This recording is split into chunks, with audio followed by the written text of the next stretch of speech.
àti ẹ̀wọ̀n fún ara rẹ̀ tó bá àtàlẹ́ fún àpọ́nlé yìí. Àmín. Ọ̀pọ̀lọpọ̀ àtàlẹ́bọ̀ wa Muhammad àtàlẹ́. Ìmọ̀lẹ̀ ara yẹn wọ́n bọ̀ lójú owó kan lára. Ọlá orílẹ̀ èdè lọ. Gbogbo ọjọ́ máa lápapọ̀. Salamu alaykum wa rahmatullahi wa barakatuh. Wa alaykum salam wa rahmatullahi wa barakatuh. Láda yan rí gbogbo àwọn azatis wa tí àjọ kúrò nílé. Ẹlẹ́kùn ìdílé.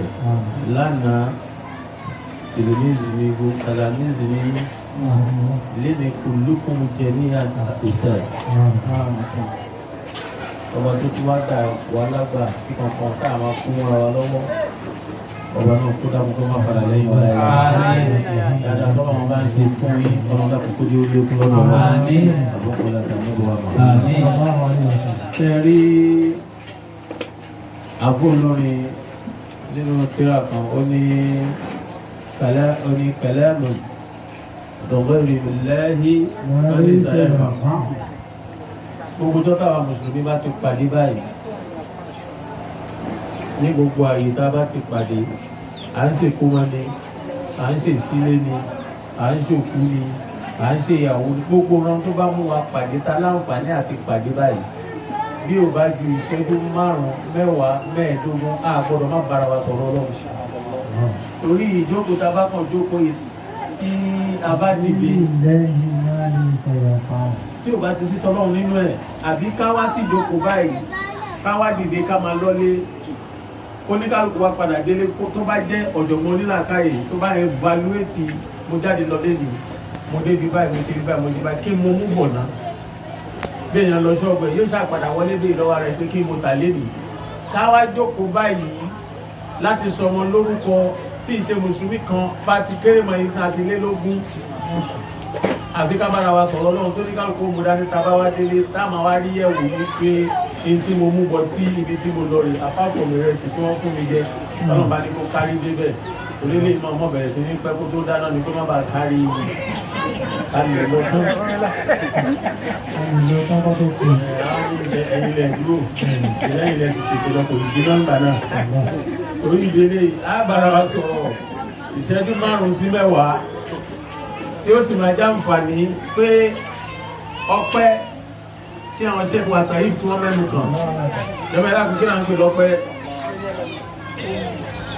mẹ́rin hakíkata ṣùkò tán bá ní ká dúpẹ́ fọ́lọ́hun tán ní ká dúpẹ́ fọ́lọ́hun ẹ̀yin bàbá ẹ̀yin ọkùnrin ẹ máa wù mí o ẹ̀yin ẹ máa gbọ́ wà sí ẹ̀fọn àwọn obìnrin lẹ̀ kò sí bọ́n bá wà wájú ọlọ́run wọn ó rojọ́ wọ́n bá ń rojọ́ wájú àfà kan yẹn tó problem fún wa ó sì mọ́ wa lára kí là ń pè lọ́pẹ́ bọ́lọ́n bá ṣe ẹ̀dá lóore tí ẹ̀dá wa fẹ́ dúpẹ́ fọ́lọ́run kí ni à ń pè lọ́pẹ́ orí ayé Al-Qur'an tí Ọlọ́run bá ti sọ wípé ما يفعل الله بسم الله الرحمن الرحيم ما يفعل الله بعذابكم إن شكرتم وآمنتم وكان الله شاكرا عليما ما يفعل الله بعذابكم كيف يجي ẹrú mi kan ما يفعل الله بعذابكم kó ìnira bákan nínú àwọn ẹrú tí mo dá. ما يفعل الله بعذابكم Kémi Ọlọ́run ọba kí ni yóò dà fún mi kí n kó ìnira báyìí. ما يفعل الله بعذابكم Kò ti lówó lọ́wọ́ tẹ́lẹ̀ kó wá máa ní owó yẹn mọ́ kéèyàn máa ìlówó ó bẹ̀rẹ̀ pé onítọ̀hún ju kó ní kó má ní mọ́ lọ. يفعل الله بعذابكم Kéèyàn máa bímọ ó fẹ́ pé kó má tí ì bímọ ó fẹ́ pé ẹ̀rí kó ti bí lọ kọ́lọ́hún fún wa pa àwọn ọmọ náà. يفعل الله بعذابكم Kọ́kùnrin àdẹ́dà ọlọ́nkọ máa ti bẹ̀rẹ̀ sí ní lo mọ́tò ó ìrọ̀ lọ́rùn ju káyé máa mọ̀ pé márúwá ló wọ̀ ọ̀kadà ló ń gbé ọ̀rẹ́ ẹ̀ ló ń gbé ju kó ní mọ́tò kan ní kí ló dé kò ní mọ́. ọlọ́run ní kí n kó nira báyìí kí n disgrace yín kí ni mo fẹ́ kí ló fẹ́ dà fẹ́mi ọlọ́run.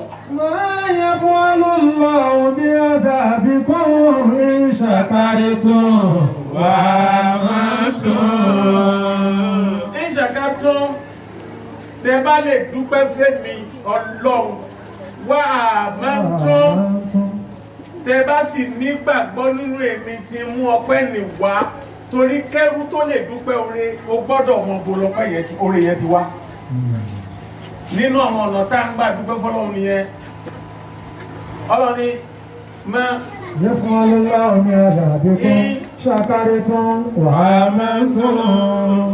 ìṣàkàtún tẹ bá lè máa dúpẹ́ fún mi wá àmọ́tún tẹ̀sí nígbàgbọ́ nínú mi kánà lọ́wọ́ ṣáàrìyàní àlìmá. ọlọ́ni mo fẹ́ kẹ́ ọmọ kìíní kan kò sẹ́ni tó dúpẹ́ fún mi tí mi ò mọ̀ kó dúpẹ́. tó bá pretend má ṣe mistake kan o kò sẹ́ni tí wọ́n fún ní nǹkan báyìí táwọn stars yìí bá tọ́ wọ́n bá kó sí tọ́ máa fún mi lówó máa sọ fún wọn pé thank you ẹ ṣe kò sẹ́ńtọ́lọ́run náà máa ṣe ní nǹkan lóore tí gbólóhùn yẹn ò ní jáde lẹ́nu ẹgbẹ́ ọlọ́run ṣe o gbólóhùn ọlọ́run ṣe yẹn ṣó ti dúpẹ́ wàláhì kò dúpẹ́ rárá fọlọ́run ọlọ́run ṣe kò sọ pé náà láàsù ni gbólóhùn kan tó kàn jáde lórí ahọ́n mi ká ọlọ́run ṣe yẹn sometimes it is just automatic ọkọ̀ máa ṣàṣẹlẹ̀ náà ni àmọ̀ jáde ni fúnra ọlọ́run ló wá máa ń pa kéèsì wá sí because the reason why ìgbésí ayé ẹlòmíì rí bó ṣe rí yìí dé ní ìkó ṣe torí pọ́lọ́wọ́n bá òṣètò àti kẹ torí pọ́lọ́wọ́n bá kẹ́ kékeré lánàá kò dúpẹ́ kékeré ọlọ́run bá kékeré yẹn kò lọ́wọ́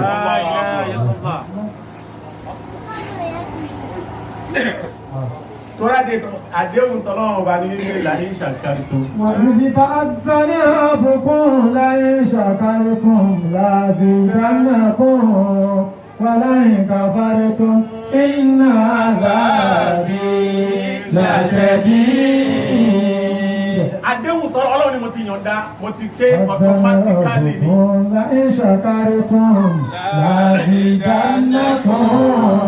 ọlọ́run tó bá mú yín lè máa dúpẹ́ fẹ́mi ọlọ́run máa máa lé yín kún kí ló wá dé kí ló tó ní kálukú ń sunkún kòtókòtó dé sìn ṣé tọ́lọ̀ bá ṣe máa ṣàdúpẹ́ ni ta ló bímọ ní tí ò dúpẹ́ ta ló lówó ní tí ò dúpẹ́ ta ló kọ́lé ní tí ò lọ́kọ́ náà ta ló di pé dáadáa wà lára ẹ̀ rí tí ò sọ ọlọ́run ṣe o but because àwọn nígbà tí àwọn aléké wọn pé kíní kan wọn ní tààrífù kíní kan lógátán àti tààrífù ẹ̀ ní istilahan àwọn olóyìnbó sọ fún wa pé the literal meaning and technical meaning of an attitude má fẹnu máa sọ pé ọlọ́run mo dúpẹ́ kó má wá dúpẹ́ yẹn délẹ̀ ibẹ̀ ló wà sí wa torí kò ń ṣe gbogbo ẹni bímọ ní òjò ìyọmọ wọn kò dání lọ́rọ̀ ìdí tí ò fi ní rí bẹ́ẹ̀ má jẹ́ kó mọ̀. Àyà Kùránì náà lọ́lọ́run fún wa ṣàlàyé méjèèjì ọ̀nà tá à ń gbà dúpẹ́ fọ́lọ́run nígbà tá a bá yí kí Al-Kùránì lẹ́gàn Ustaz wa Tọ́lì Al-Kùránì ní alẹ́ àta. alẹ́ ìsáhìnú mi àdá ìlàmúyàbọ̀ ṣe àmàṣùkúrò. ó ní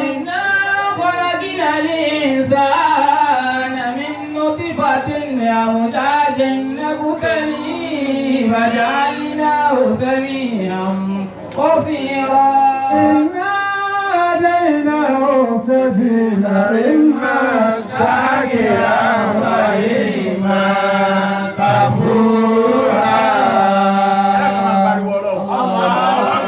Al-Kùránì ní هل أتى على الإنسان ìjọ ronú sí rí هل أتى على الإنسان ìjọ tí ẹ béèrè lọ́wọ́ ara rẹ rí هل أتى على الإنسان ìjọ bèrè wípé láti jọ mo ti ń lo yàrá kan títí dé Kòròdú kírẹ́tì ń kóru yàrá wọn. هل أتى على الإنسان Ọlọ́run ní ìjọ bèrè lọ́wọ́ ààrẹ ìjọ tẹ̀ tí wá bá làákà yẹ fún ara ẹ̀ rí wípé حين من الدار لم يكن شيئا مذكورا kílẹ̀ tó ti wà láyé lájọ tó ti wà láyé táàrí tá a fi kí ọ.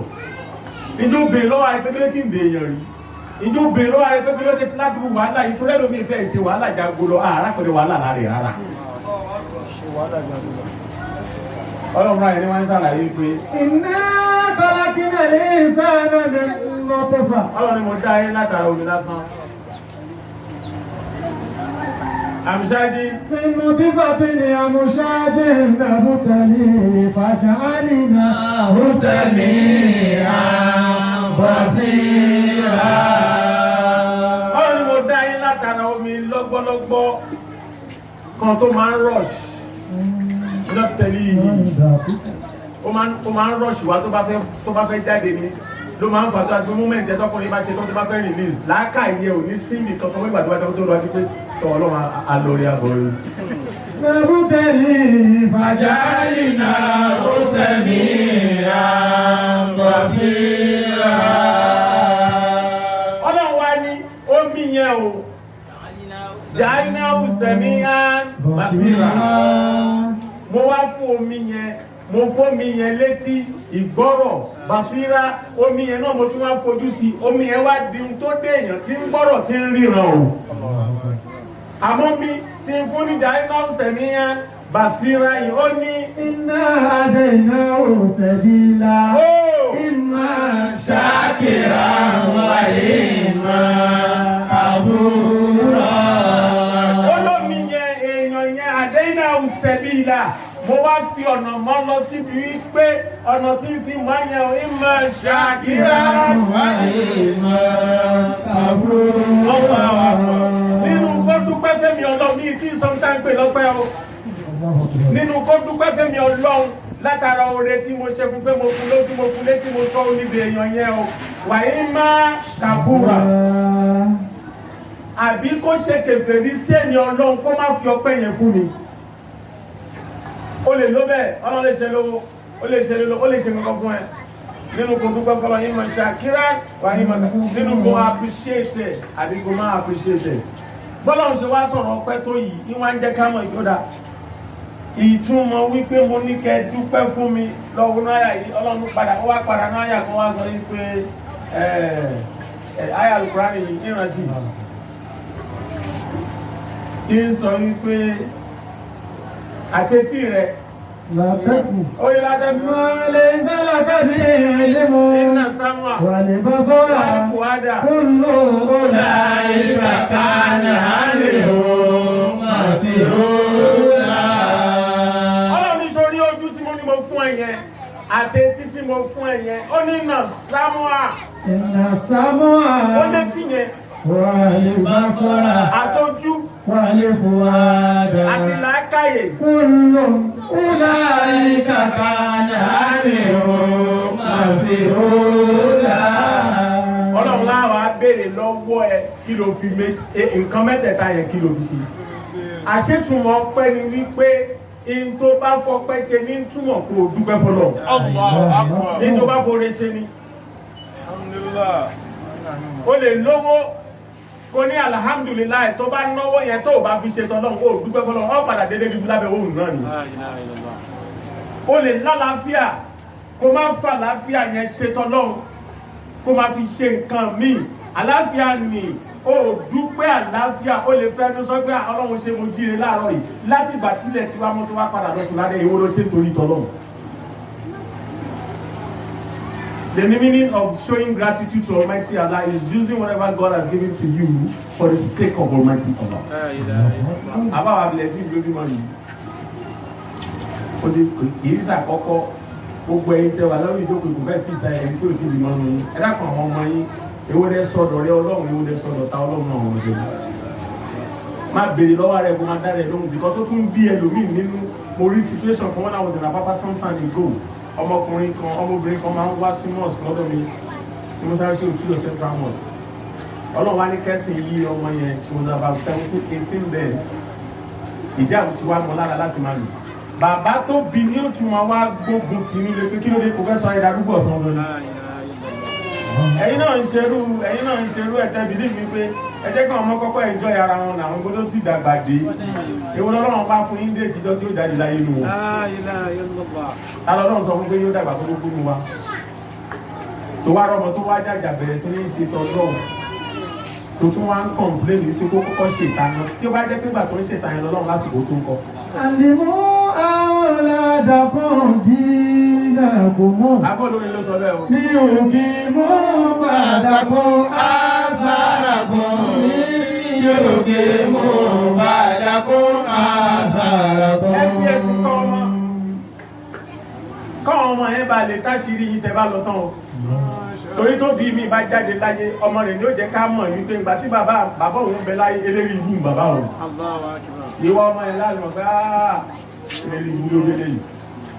Àwọn lábáwá náà sọ pé wọ́n ní àlùwáládù sí àbí ọmọ ni ó táṣìírí àwọn òbí rẹ̀. Ìwọ máa sọ létí ọmọ ẹnu ilé máa ṣe tó wọ́n létí ọmọ ẹ̀ máa ṣe.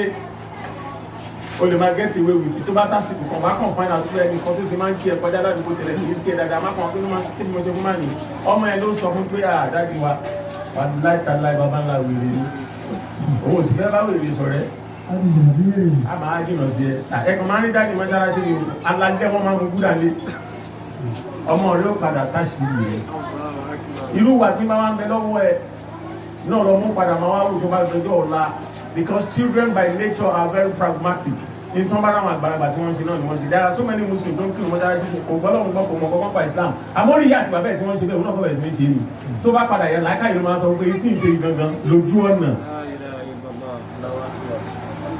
Ẹ dákun torí ọlá àjànẹ́bọ̀ Muhammad. Àbá wa tẹ̀lẹ̀ tí àṣìyàwó rẹ̀ ìyá àsán mo mọ̀ sí Òkọ́yà. Gbogbo tọ́lọ̀ wá ṣe fún yín lórí tó fi lórí tèmi táà ń sọ lórúkọ yìí ẹ má sọ wọ́n dọ̀tá Ọlọ́run. Àwa tá a bá wá ń bá wọn ṣe ọpẹ́ bídà yìí ó tún wá ní branch kan tó já sí pé níjọ́ míì àwọn téèyàn bá ń bá rìn lọ́ máa sọ di kèfèrí níwájú Ọlọ́run. Níjọ́ míì àwọn téèyàn bá ń bá rìn lọ́ máa sọ di olóríire níwájú Ọlọ́run.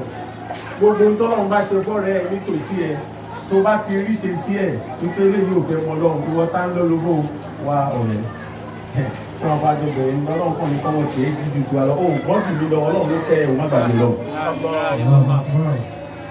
Àmọ́ kọ́rọ́ rẹ̀ tí ó ń ṣe tí ò dáa kí wọn náà jókòó tì òun tún wá ṣe tán àti jókòó jẹ́jẹ́ ńlẹ́ lálẹ́ ìwọ ló máa pè lórí fóònù mo sì wà ní joint wọ́n yẹ̀sẹ̀ kẹ́mu dé ká ìkẹ́mu ẹyin yẹn ti di ọ̀dà ìwọ náà ló tún máa wá pè kó lẹ́gbẹ̀ẹ́ ìyàwó ẹ̀ nílé joint ya ẹ má jà mẹ́nu lọ bẹ̀. Wà sí ó lè yá o. Ogun tọ́lọ̀ bá ṣe fún wa lórí ìbájá láfíà ni. Ogun tọ́lọ̀ bá ṣe fún wa lórí ìbájá láfíà ni. Ìbájówó, ìbájẹ́lé, ìbájọ́lá, ìbájagbára, ìbájẹ́ mímọ̀, àtẹ̀mí tó lò, ọ̀nà tó lè fi dúpẹ́ fọ́lọ́run. Òun ni kò lò fún tọ́lọ́run fẹ́. Wà ní bá sọ́ra.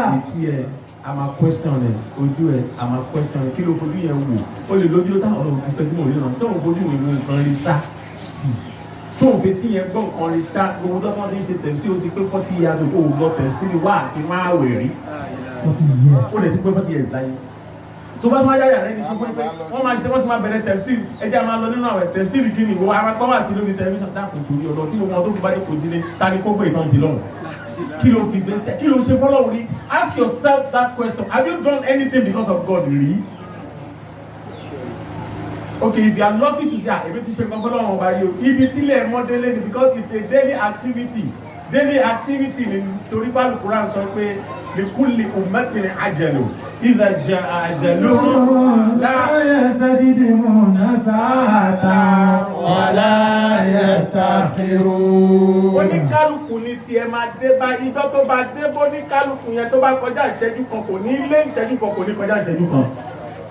Bí àfọ̀ tó bá ti jí láàárọ̀ fún inú lọ́dọ̀ ara ẹ̀ kó tó kún un lé pé bí ṣe ń lọ yìí kí n tó padà wọlé mo fẹ́ ṣe àwọn kankan nítorí ìtọ́ lóhùn. Make sure you do something for the sake of God every day. Torí ká lè máa rí àbọ̀jẹ́, ká lè máa rọ́rọ̀ sọ, ká lè máa dúpẹ́ fọ́lọ́run kó tún fi wá mọ̀nà. Páàrí nǹkan kan ṣe fún Ọlọ́run bá lọ́lọ́run ṣe sọ pé inna salata kanati alal mu'minina kitaban mawquta. Tó o bá wá lè fúnyàn lówó nítorí Ọlọ́run, o lè yáyàn mọ́tò rẹ nítorí Ọlọ́run, o lè ṣe dáadáa nítorí Ọlọ́run, o lè gbójúkò láyà ìyàwó nítorí Ọlọ́run, ṣọ́ọ̀ṣì tún kírun nítorí Ọlọ́run. Ọlọ́run ṣe bá tó bá ti kásùbà tó káyìlá alásàrì magrib ìṣáì fẹ́mi Ọlọ́run tí kú bá dé lálẹ́ tó jí lára tó bá ní kí ló ń ṣe fẹ́mi Ọlọ́run èyí tó tí mo ṣe gbẹ̀yìn wà láì mo kírun wákàtí mara ọ̀rẹ́ ìjọ mi wọ́n di Ọlọ́run. wọ́n ló kí kankan. O kí kankan tó máa tún máa ń pè wọ́n tún máa ṣe pé fún ládàáyì. wọ́n ti sọ fúnra gbogbo irú àwọn ohun tó ń pa yìí tó wá dẹ̀ bẹ̀rẹ̀ sí ní pè wá súpa sọ́mọ́ àwọn máa jó dìde látòjú òun ni. Wọ́n bá pèsè àyídò òṣùpá wọn máa fi nǹkan tó ń ṣe lè wọn máa tó lórí títì ní tó máa wá pé wọn wá pé wọn làdáni lé lérí ibú. Ìrúnṣẹ́ gbọ́dọ̀ ká ẹ létí ẹni tó máa ń pè ohun tó bá ń dùn, ẹni tó máa ń sọ̀rọ̀ Ọlọ́run tó bá ń ká lára, ẹni tó máa ń kí Àlùkùránì tínú ẹ bá ń bàjẹ́ àpẹẹrẹ tí ó wọná wájú Ọlọ́run ni. Àlékún àfúsàkùn láyé lórúkọ mọ̀gbọ́lá ní orúkọ Ọlọ́run àti ìdánẹ́bọ̀ àmà.